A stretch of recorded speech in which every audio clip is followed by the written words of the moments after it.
sa Daehoon Medical Center. Kim Jong-ho? Ito siya.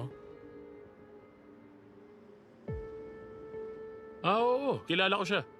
Sabi ng kakilala ko, may hawak siyang impormasyon na pwedeng ikasira niya. Nasa iyo ang desisyon.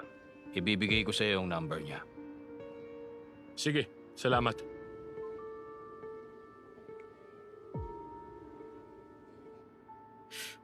Ano namang sinabi niya? Kakaiba yan. Ang suspecha sa lalaking nurse. Hoy, ikaw yun, di ba? Ikaw nag-report sa akin. Bitiw na. Tingin mo ba tapos na to? Alam ko kung anong nakatago sa likod ng maskara na yan. Mag-iingat ka.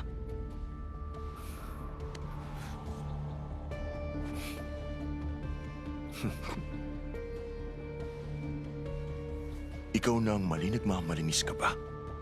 Ano? Dr. Do! Anong ginagawa mo? Tatawag ako ng security.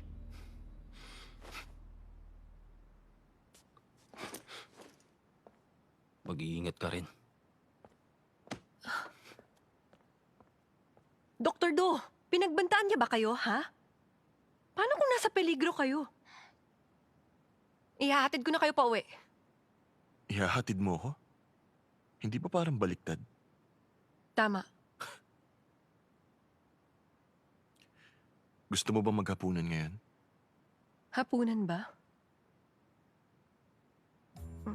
Gusto ko.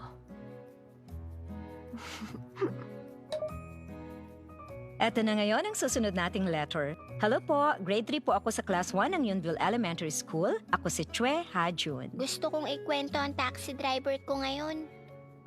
Nung nawala ang ate ko kailan lang, lahat sila, akala po nila lumaya siya sa bahay. Pero si Kuya Yungmin naniwala sa akin. At ginawa niya lahat ng kaya niya para mahanap si ate. Kung di niya nakita si ate sa bundok, baka kahit kailan hindi ko na ulit makita ang ate hayol ko. Soul 20B 8255. Kuya Yungmin, maraming salamat ha. Okay, kayo naman. Pag naisip niyo ang taxi, ano kaya ang unang pumapasok sa mga isip niyo? Hindi lahat sa atin may magandang opinyon sa mga taxi. Pero merong ibang mababait na driver. Ay, ano ba? Tinutulungan nila ang matatandang hirap pumunta sa ibang lugar. Yung iba ipinagmamaneho ang mga buntis, yung iba kasama ang nanay na merong demensya. Mga ordinaryong tao lang din sila gaya natin. Sa Jamsil Ang mga taxi driver na gaya nila, nagbibigay ng lubos na saya sa bawat tao. Tama ba ako? Kung ganon, nagbibigay saya tayo. Kumikita tayo at nagbibigay saya sa mga tao. Tama ka. Mr. So, ano nga pala yung hiling mo? Ano ang hiling ko? Nagtatrabaho ka ng mabuti para to pa rin ang mga hiling na multo. Isang taxi driver na tumutupad ng mga hiling. Taxi driver So Young Min.